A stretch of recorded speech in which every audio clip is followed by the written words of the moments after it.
வணக்கம். கடந்த 30/4/2024 வவுனியாவிலே குடிமக்கள் சமூகங்களாக சந்தித்து குடிமக்கள் சமூகங்களின் கூட்டிணைவாக நிறைவேற்றப்பட்ட தீர்மானத்தின் அடிப்படையிலே இன்றைய தினம் 5/6/2024 புதன்கிழமை இரண்டாவது கூட்டம் இப்பொழுது நடைபெற்று முடிந்திருக்கிறது. அந்த விதத்திலே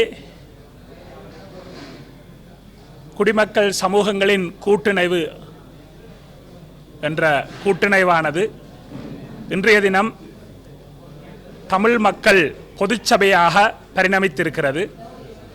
வடக்கு கிழக்கு தமிழர் தாயகத்திலே இருக்கக்கூடிய குடிமக்கள் சமூகங்களையும் அனைத்து சிவில் சமூகங்கள், மாணவர் அமைப்புகள், பாதிக்கப்பட்ட தரப்புகள், மதத் தலைவர்கள் என்று அனைத்து கட்டமைப்பினரையும் உள்வாங்கிய நிலையிலே இந்த தமிழ் மக்கள் பொதுச்சபை பரிணமித்திருக்கிறது.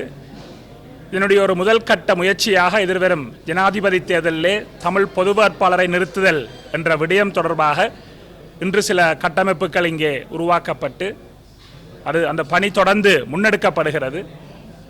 எதிர்காலத்திலே தமிழ் தேசிய பரப்பிலே இருக்கின்ற அரசியல் கட்சிகள் தங்களுடைய முடிவுகளை, ஆதரவை தெளிவாக அறிவிக்கும் பட்சத்திலே பொது கட்டமைப்பு உருவாக்கப்பட்டு மேலும் இந்த பணிகள் வலுவூட்டப்பட இருக்கின்றன.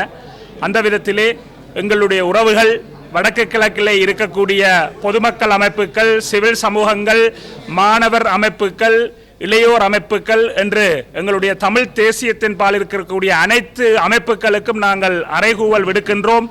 இது ஒரு மக்கள் மயப்படுத்தப்பட்ட எங்களுடைய மக்களை ஒரு தேசமாக திரட்டுகின்ற ஒரு கூட்டு முயற்சி என்ற அடிப்படையிலே அனைவரும் எங்களுடைய கொள்கை நிலைப்பாடுகளை ஏற்றுக்கொண்ட இந்த பயணத்திலே இணைந்து கொள்ள வேண்டும் என்று நாங்கள் அன்புரிமையோடு வேண்டி நிற்கின்றோம். நன்றி.